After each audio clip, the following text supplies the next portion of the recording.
Well, we're going to meet up with somebody I believe I talked to 3 years ago. I can't believe it's so long ago. Dion, hi, welcome. It was at the KPMG Gaming Summit, wasn't it? Yeah, it was the KPMG e-gaming summit.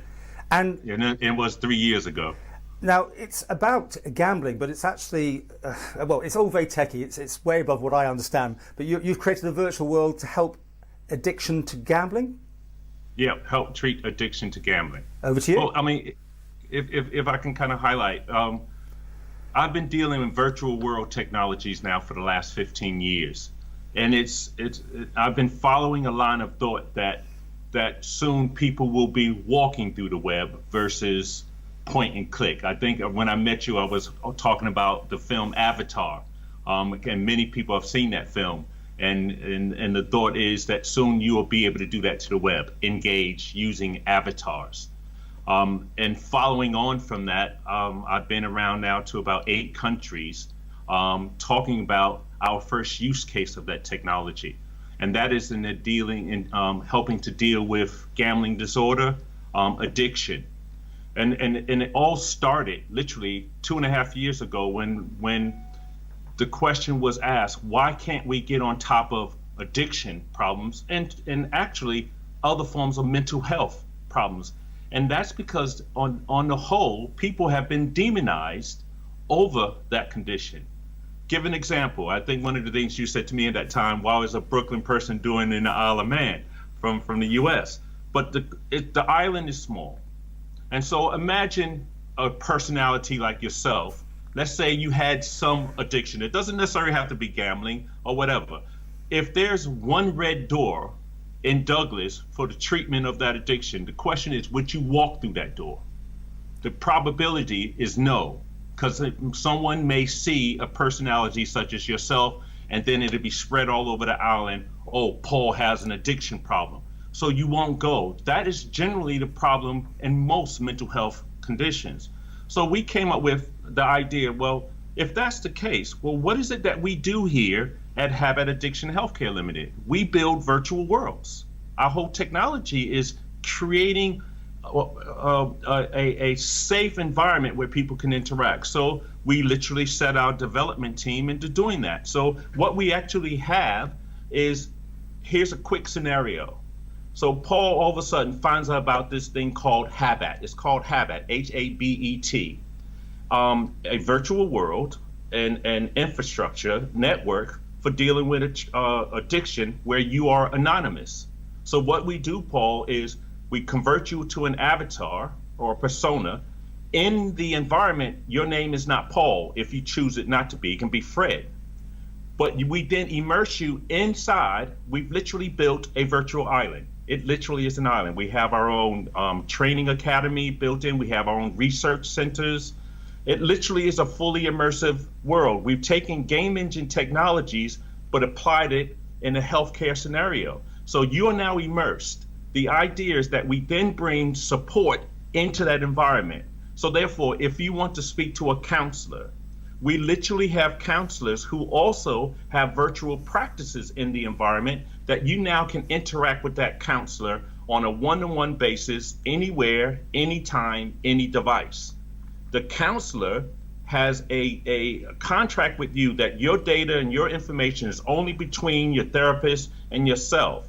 But we also believe it's not just therapy. Sometimes people just need someone to talk to.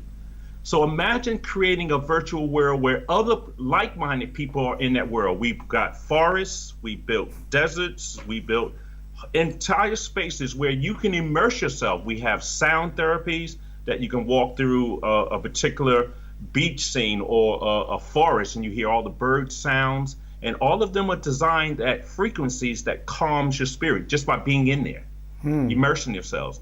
I mean, I don't know if we reference this, but I can give you a small video clip of what it looks like so you can get a sense of the realism of it. But yeah, but that's what we've done. So far now we got, I think it's 8 countries that are now interested in our technology to use not only for treating addiction, but mental health, because that's another thing. We can recreate virtual schools. We can create virtual playgrounds where kids can literally, as avatars, run and play and interact. And we could not, I got to be careful how I say this. We now in the world of coronavirus and COVID-19, look at what's happening to the mental health of the nation with the lockdown and the stresses and everything else and the concerns. We're all locked into our homes. We're advised to stay at home, work from home.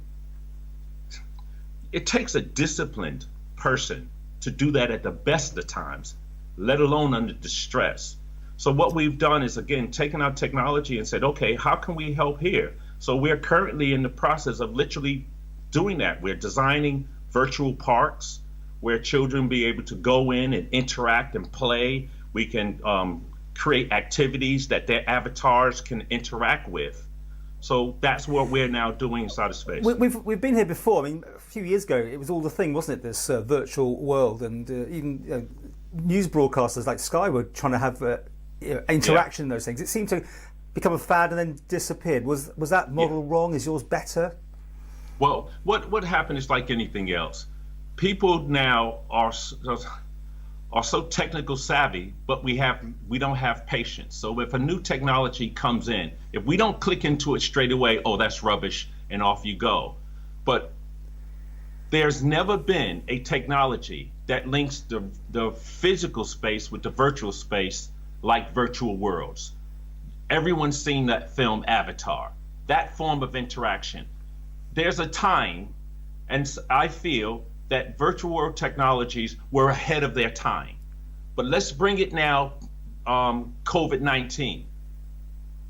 Virtual has used to refer to immersive environments, or everyone understands virtual, but now webcams or Skyping, which is what we're doing, is now the new virtual.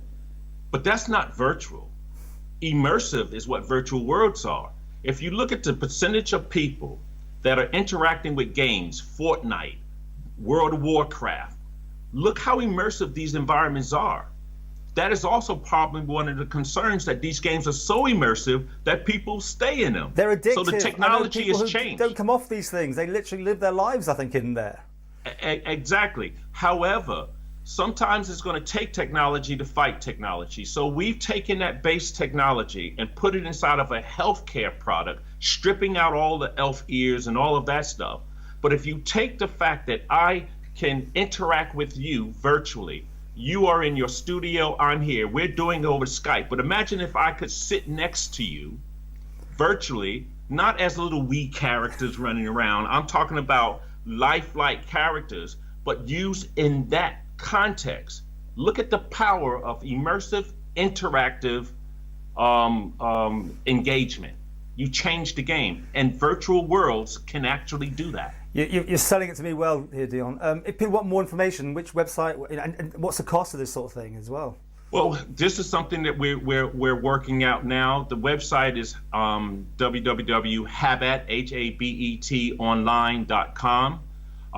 We're there. We got a video up there which explains what we do, so people can see what we're working on. We're an Isle of Man-based company. But just real quickly, Paul, I wanted to highlight the government has reached out to companies to see what they can do in reference to COVID-19.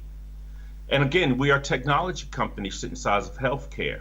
One of the things that we discovered, our developers, is why can't we get enough information about COVID? That's what people's fear is. That's what their mental well-being is about. Can we trust the data? Can we trust what's being said? And I'm not here to denounce anything. That's not the point. But what we looked at in our technology is, what if you can get the baseline health of the nation first? So we've developed a national health monitoring system that monitors using the questionnaires by the government that highlights what your condition is, what they use to say, do you potentially have COVID-19? Well, we've used AI technologies to do that automatically. So we now have built a monitoring system that if you go to it in the morning, in the afternoon, and answer a 1-minute questionnaire of these questions that are presented by the health authorities as far as what's safe to ask. What we've done is the AI can now match the pattern of, let's say, 10,000 people on the island, for instance. And I can go to the test in the morning, I go in the afternoon, it'll tell me, based off of that 10,000 on a scale of 1 to 10, where am I in the scale for potential COVID-19? But look what it can do. If all of those people were able to take it, and it's unintrusive, the user owns the data. That's the most important part, is the user that owns that data that he's creating or she's creating. And she then offers that to a monitoring center that monitors the health over a period of time. What it will do as a baseline is, let's say Dion was doing it for 7 days, and I found out that I'm 3, my status is 3 in the test. But of the 10,000 test group, 95% of that is also 3. So what you're establishing, 3 is basically follow these guidelines. You probably don't have COVID-19, and I don't have to dial 111, have concerns and worries, because I can go to my dashboard instantly. I know where I'm at compared to the nation. But if things change, the health monitor and the monitoring system can see if all of a sudden Dion is 3 today and me and you are friends and you're 3, we're pretty safe that we're okay. But what if I went to 4 because my condition changed? What happens is the AI is recognizing the difference, and that information is sent to the center that Dion has a change in his status. The point is, the government can have accurate data from the community at large and then monitor the shift and change in health. But anyway, it's technical, it's fantastic.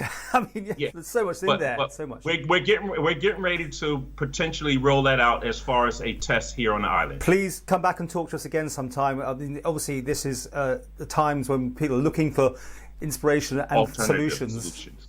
Yes.